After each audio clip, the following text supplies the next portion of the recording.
আমি জবে থেকে এডুকেশনাল ভিডিওস বানানো শুরু করেছি, মোস্ট অফ দ্য কেসেস তোমাদের কমেন্ট আসে যে দাদা তুমি তো এডুকেশনাল ভিডিওস বানাচ্ছো, তোমার কোয়ালিফিকেশন কি। আমি প্রতিবারই অ্যাভয়েড করে যাই, কেননা আমি এতদিন পর্যন্ত রিভিল করতে চাইনি। ফাইনালি বলেছিলাম যে 4000 সাবস্ক্রাইবার্স হলে আমি আমার এডুকেশনাল ব্যাকগ্রাউন্ড এবং ছোট থেকে কিভাবে আমার পড়াশোনাটা হয়েছে আমার সম্বন্ধে যাবতীয় বলবো। তো ফাইনালি আজ বলছি। একটা ভিডিওতে যদি আমি আমার পুরোটা বলতে চাই তাহলে অনেক বড় ভিডিও হয়ে যাবে। সো আমি আমার ছোট থেকে গ্র্যাজুয়েশন পর্যন্ত আজকের ভিডিওতে বলবো, এবং অন্য কোনো একদিন গ্র্যাজুয়েশনের পরে কি হয়েছে এবং আমার প্ল্যান কি সমস্ত অন্য কোনো একটা ভিডিওতে বলবো। সো আজকে আমি ছোট থেকে আমার গ্র্যাজুয়েশন পর্যন্ত ইংলিশ অনার্স পর্যন্ত জার্নিটাকে তুলে ধরবো। তো জার্নি বলার কারণ আছে, তো সেটা ভিডিওতেই বুঝতে পারবে। আমার জন্ম হচ্ছে হাওড়া জেলার উলুবেড়িয়া ব্লকের সাব ডিভিশন বেলেসিচবেড়িয়া গ্রামেতে। তো আমার ছোট থেকে এডুকেশনাল যে বেঙ্গলি মিডিয়ামেতে পড়েছি, ক্লাস 1 থেকে 3 পর্যন্ত আমি আমার পাড়ার একটা স্কুল বিদ্যাসাগর শিশু শিক্ষা বিদ্যানিকেতনে পড়েছি। সেখানে ক্লাস 3 পর্যন্ত, এবং ক্লাস 4-তে আমি একটা কেজি স্কুলে গিয়েছিলাম। সেটা ছিল ইংলিশ মিডিয়াম স্কুল। তো সেখানেও গিয়ে মোটামুটি পড়তাম। আমি ছোট থেকে যখন স্কুলে পড়তাম এমনি প্রথম শ্রেণীর ছাত্রই ছিলাম, স্কুলে সেকেন্ড রোল হতো, বা যখন কেজি স্কুলে গিয়েছিলাম সেখানেও 4th হতাম। তারপর শুরু হলো আমার ক্লাস 5 হাই স্কুলেতে যাওয়া। হাই স্কুলও আমার পাড়ার একটা স্কুল, অর্থাৎ আমার বাড়ি থেকে জাস্ট 10 মিনিট দূরেই Cengel Shri Vidyaniketan high school. আমার যেহেতু চেঙ্গালেতে বাড়ির সামনে স্কুলেতে ভর্তি হলাম। আমাদের তখন পরীক্ষা নিয়ে রোল নাম্বার হতো। ক্লাস 5-এতে রোল হলো 10। মোটামুটি পড়ছি।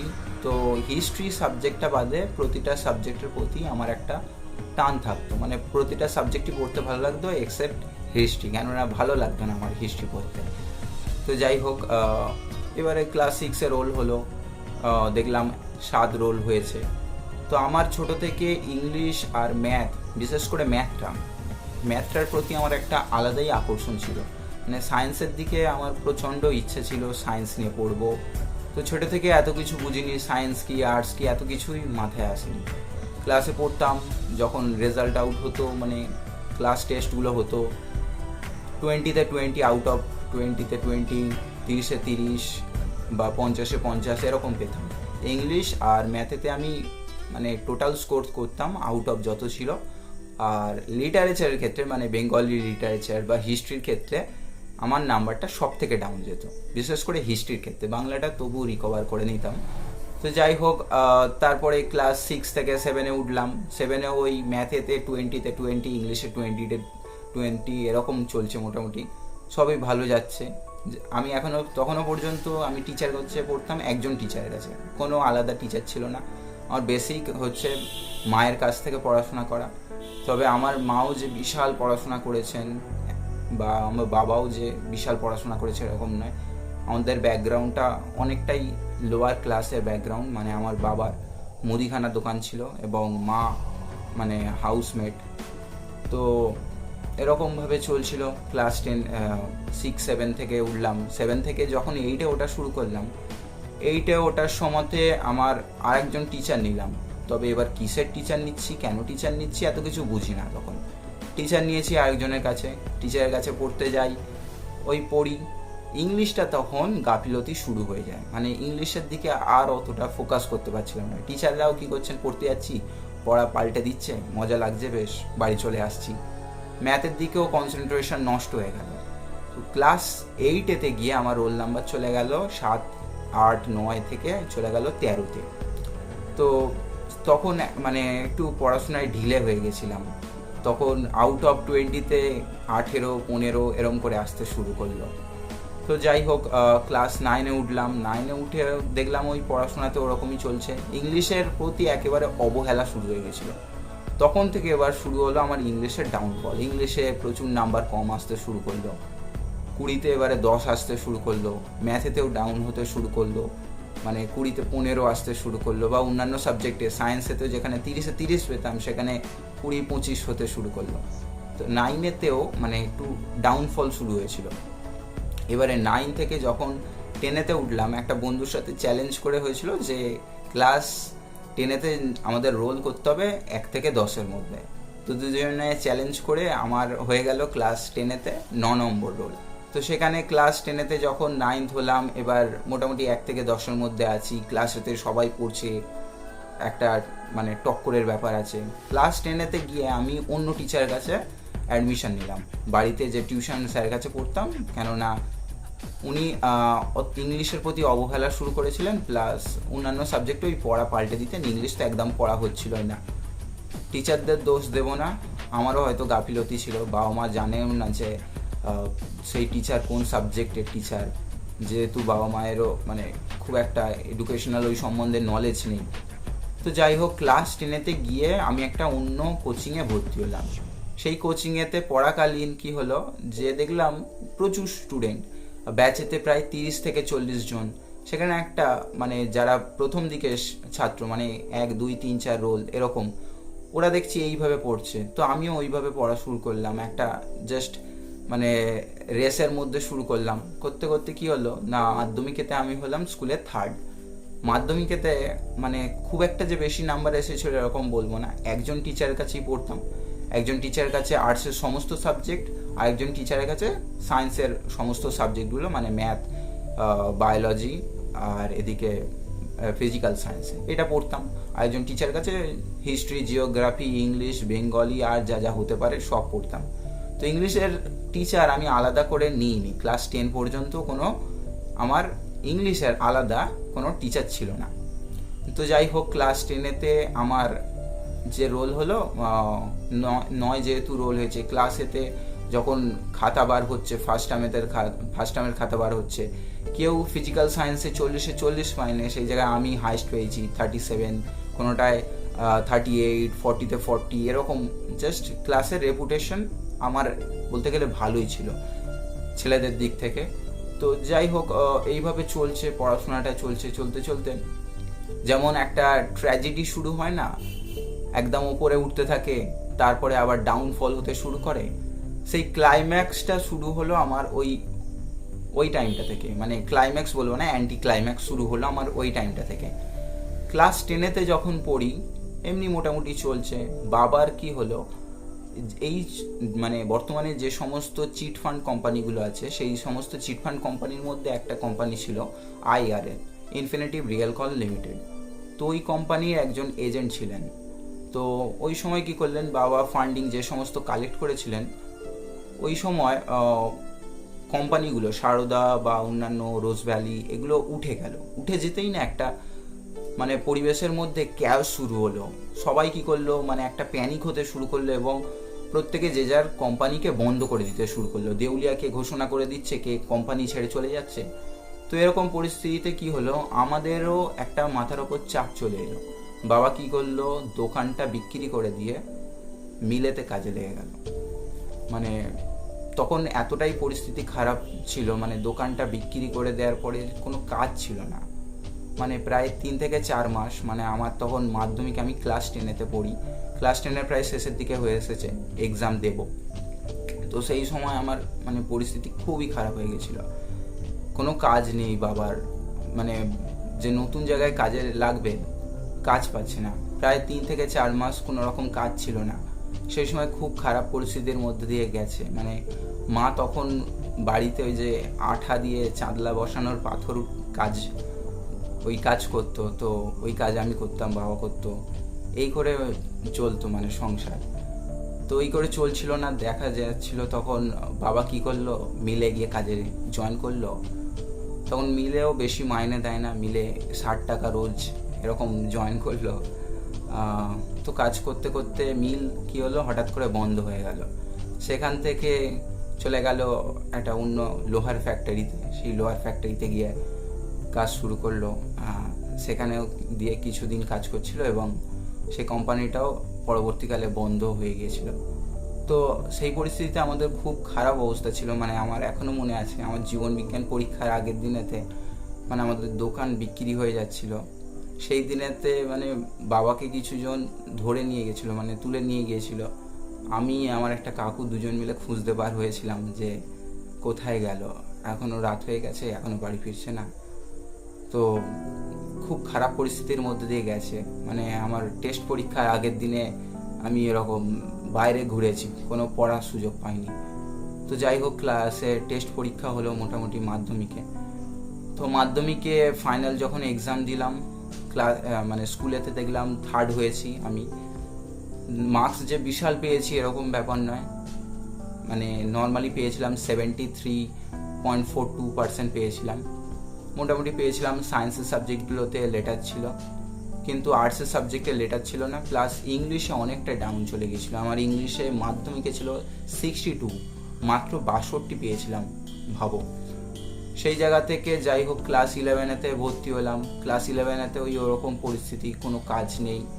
তো আমি মাধ্যমিক দেওয়ার 2 দিন পর থেকে আমার একজন টিচার বললেন যে টিউশন পড়াবি।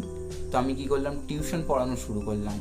টিউশন পড়িয়ে বাড়িতে কাজ করে, মানে চাঁদলা বসানোর কাজ করে, এইভাবে আমাদের সংসার চলছিল। মানে এতটাই খারাপ পরিস্থিতি, মানে তখন দোকানে দেনার ওপরে দেনা হয়ে যাচ্ছে, মুদিখানা বাজারে কাজ নেই, মানে একটা মেন্টাল প্রেশারের মধ্যে আছি।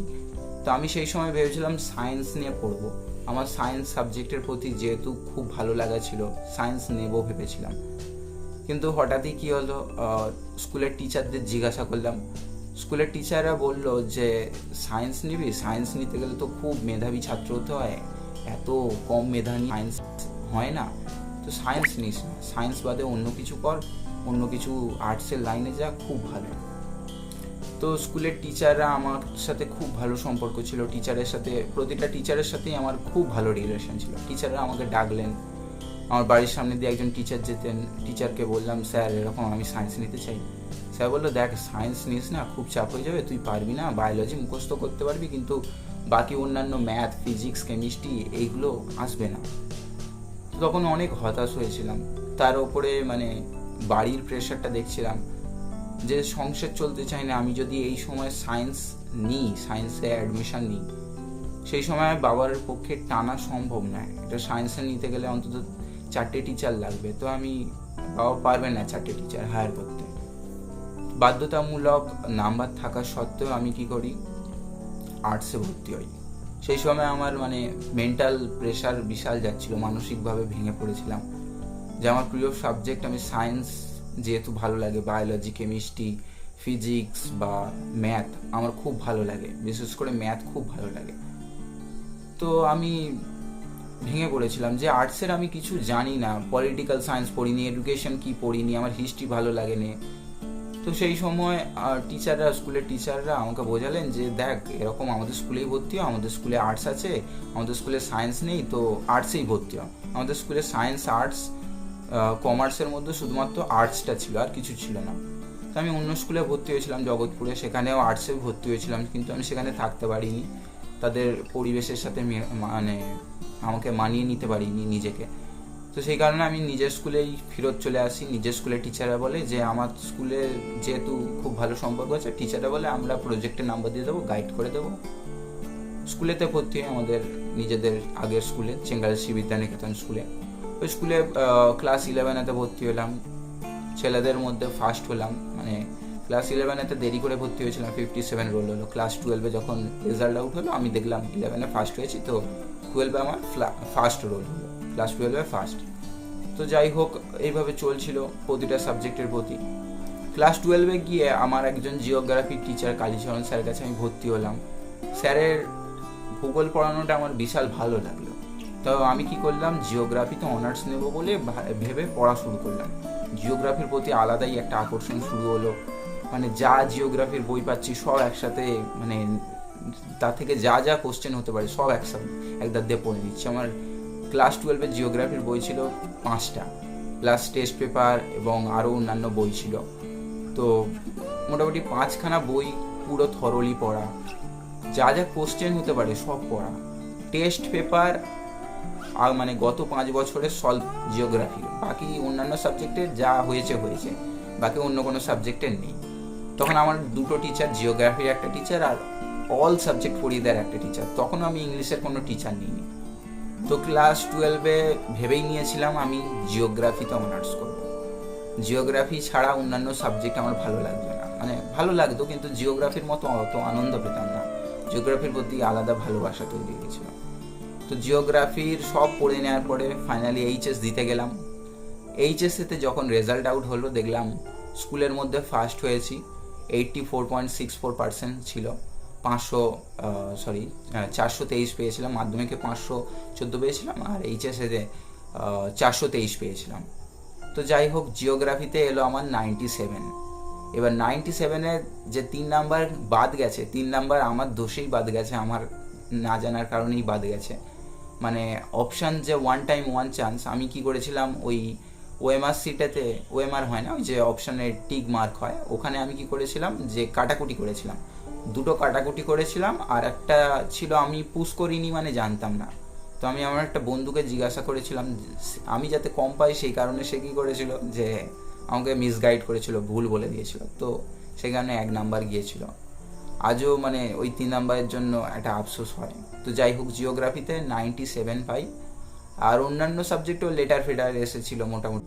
তো ক্লাস 12-এ এইভাবেই চলছিল, এবং আমি ইংলিশের প্রতি খাটতে শুরু করেছিলাম। তখন আমার 2টো সাবজেক্টই ভালো লাগতো, জিওগ্রাফি আর ইংলিশ। জিওগ্রাফি তো মানে আমার প্যাশনেট সাবজেক্ট ছিল, জিওগ্রাফির প্রতি প্রচুর পরিশ্রম করছি, প্রচুর পড়ছি, খুব ভালো লাগছে জিওগ্রাফি, সব চষে ফেলছি একদম এক ধার দিয়ে।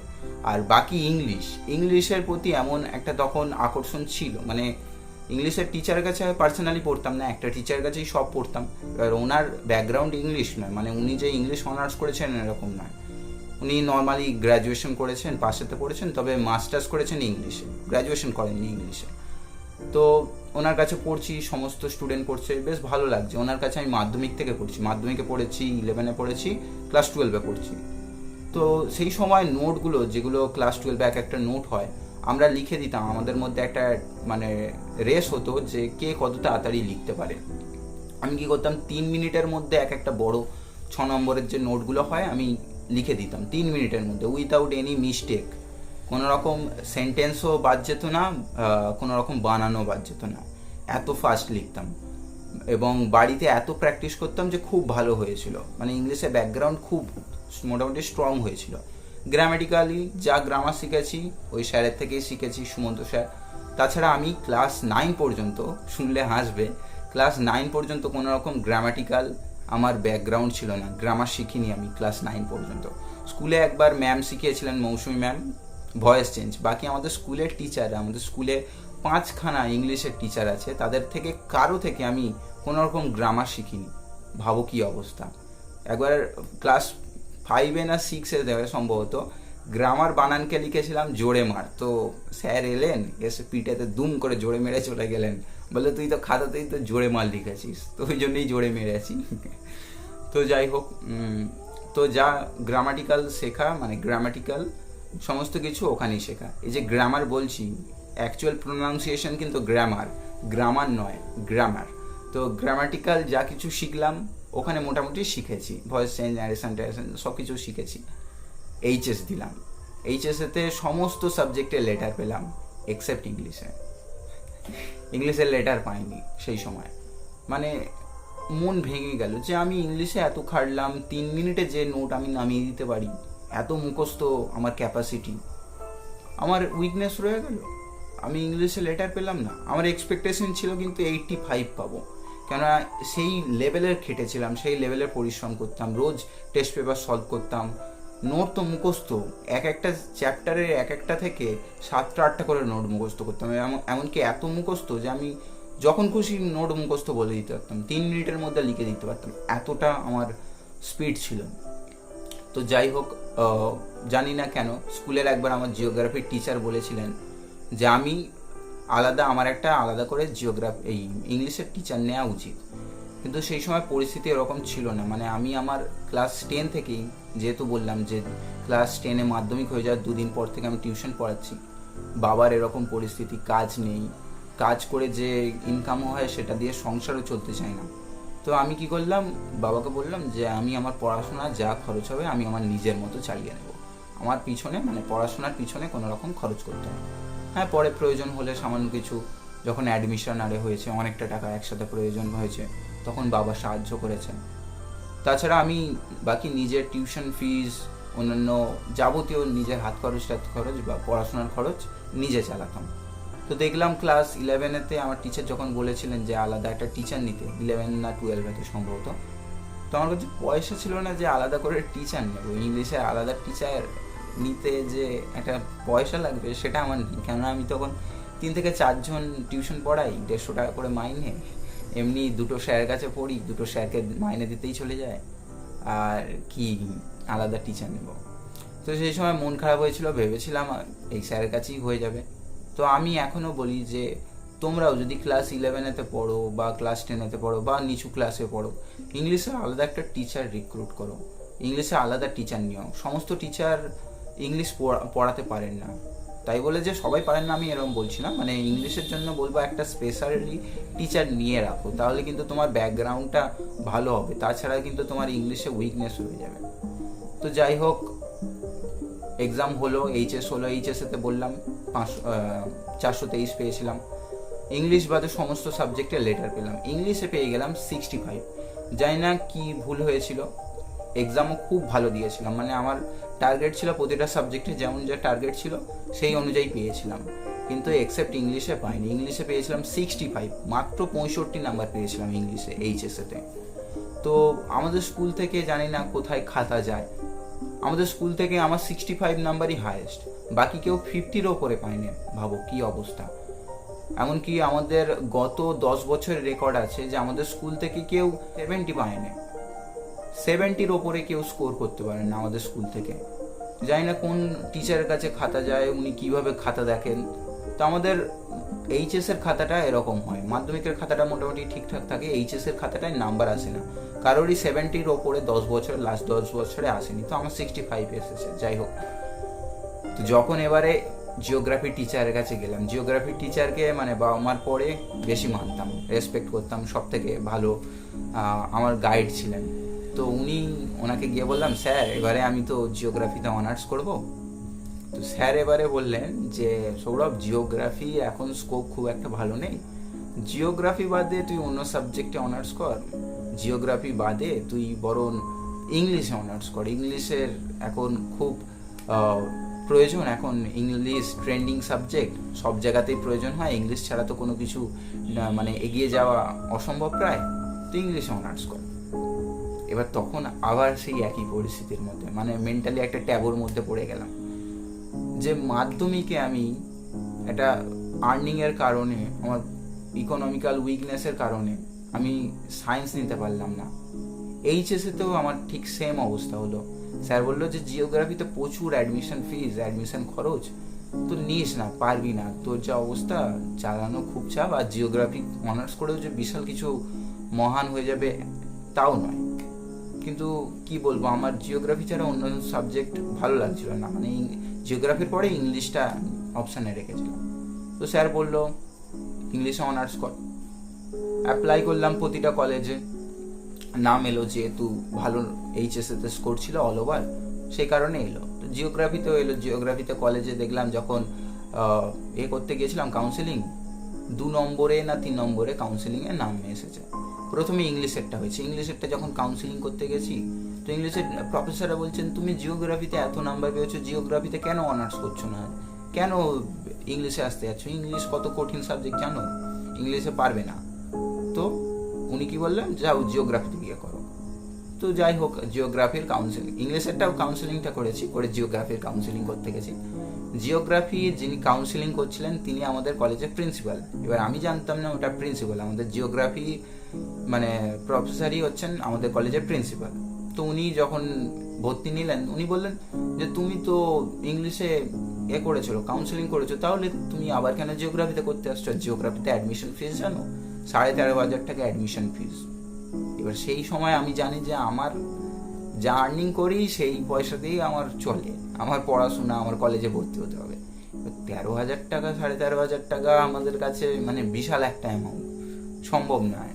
এবার বাড়িতে যে বাবা মাকে বলবো, বাবা মাও যে কোথা থেকে দেবে সেরকম পরিস্থিতি নয়, কেননা দোকান বিক্রি করে আমাদের যা ইনকাম হয়েছে, মানে দোকানটা বিক্রি করে যা টাকাটা পেয়েছি, সমস্ত টাকা সাধারণ কাস্টমারদের দিয়ে দিতে হয়েছে, যারা ওই মানে করেছিল, মানে যেহেতু এজেন্ট ছিল, যারা পলিসি করেছিল প্রত্যেকের টাকা ফেরত দিয়ে দিতে হয়েছে। তো দোকান বিক্রি করার একটা টাকা আমাদের বাড়িতে আসে।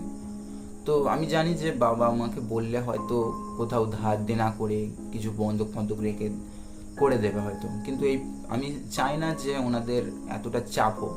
প্লাস একবার তো ভর্তি হয়ে গেলে না, প্রতি সেমিস্টারে ফিস দিতে হবে, প্রতি ইয়ারলি দিতে হবে, প্র্যাকটিক্যাল খরচ আছে, অনেক খরচ আছে, তো সম্ভব নয়। স্যারকে ফোন করলাম, জিওগ্রাফি স্যারকে। স্যার বললো যে ইংলিশে কাউন্সিলিং হয়ে গেছে, তো চান্স পেয়ে গেছিস তো? আমি বললাম হ্যাঁ পেয়ে গেছি। স্যার বললে চলে আয়, আর জিওগ্রাফি করতে হবে না। তো আমি যখন সেই দিনকে বাড়ি ফিরছিলাম, মানে মনে হচ্ছিল যেন কানের পাশ দিয়ে ট্রেন যাচ্ছে, আওয়াজ পাচ্ছি না, মানে পাশে বন্ধুরা কথা বলছে, ভালো লাগছে না। তো মানে প্রায় আমার 1 মাস হতাশার মধ্যে দিয়ে গেছি, যে পছন্দের সাবজেক্ট আমি অনার্স করতে পারছি না। মাধ্যমিকে আমার পছন্দের সাবজেক্ট সায়েন্স নিয়ে পড়তে পারিনি। দ্বিতীয়ত এইচএসেতে আমার পছন্দের সাবজেক্ট মানে জিওগ্রাফি, সেটাও নিয়ে আমি পড়তে পারছি না। খুব কষ্ট লেগেছিল, মানে মন ভেঙে পড়েছিল একদম। তখন কলেজে ভর্তি হলাম, ইংলিশ ডিপার্টমেন্টে গেলাম। ইংলিশের প্রফেসর দেখে বললেন, একটা ম্যাম ছিলেন, উনি বর্তমানে মারা গেছেন গত 2 বছর আগে, 2020-তে কোভিড সিচুয়েশনে উনি মারা গেছেন। তো যাই হোক, তো উনি আমাকে বললেন যে তুমি ইংলিশ করবে, তোমাকে তো ABCD থেকে শেখাতে হবে, তুমি তো কিছুই জানো না, বাংলা মিডিয়ামের ছেলে। সেখানে এবারে যতদিন অ্যাডমিশন নিয়েছিল most of the cases English medium ছিল, বেঙ্গলি মিডিয়ামও ছিল, কিন্তু ইংলিশ মিডিয়াম বেশি ছিল। তো আমি কিছু লিখে যখন জমা দিই, আমাকে মানে প্রায়োরিটি দেওয়া হয় না, আমার লেখাটাকে তুচ্ছ মনে করা হয়। প্রথম দিন গেছি, আমাকে ইলিয়াড জিজ্ঞাসা করছে, মেটামরফোসিস জিজ্ঞাসা করছে, আমি তো কিছুই বুঝতে পারছি না কি ব্যাপার হচ্ছে। আমাকে ইংলিশে কোশ্চেন করছে, আমাকে বলছে ডিরেক্টলি ইংলিশ অ্যান্সার দিতে। এবার বেঙ্গলি মিডিয়ামের ছেলে হঠাৎ করে কলেজে ভর্তি হয়ে ইংলিশে ডাইরেক্ট কমিউনিকেট করা না অনেক সমস্যা। যারা বেঙ্গলি মিডিয়ামের স্টুডেন্ট তোমরা নিশ্চয়ই জানো, যারা কলেজে যাচ্ছ, ইংলিশে অ্যাডমিশন নিয়েছো বা যেই হোক, যে কোনো পরিস্থিতিতে খুব একটা মানে অনেকটাই চাপের। তো আমিও ওই চাপের মধ্যে পড়ে গেলাম, পাচ্ছিলাম না। তো মেন্টাল প্রেসারের মধ্যে যাচ্ছিল, কি করব না বুঝতে পারছি না। তখন মনে হলো না, ইংলিশ অনার্স আমার দ্বারা চলছে না। পড়তে যাচ্ছি, প্রফেসর অপমান করছে, মানে লিখে দিচ্ছি, কলেজে সম্মান নেই। যেই ছেলেটার মানে মাধ্যমিক পর্যন্ত এত সম্মান, টিচাররা রেসপেক্ট করে ক্লাসেতে, সেই ছেলেটা যখন কলেজে ভর্তি হয়েছে তার কোনো সম্মান নেই, টিচাররা অবহেলা করছে, মানে ব্যাক বেঞ্চারের থেকেও মনে হয় পিছনে, এরকম একটা পরিস্থিতি।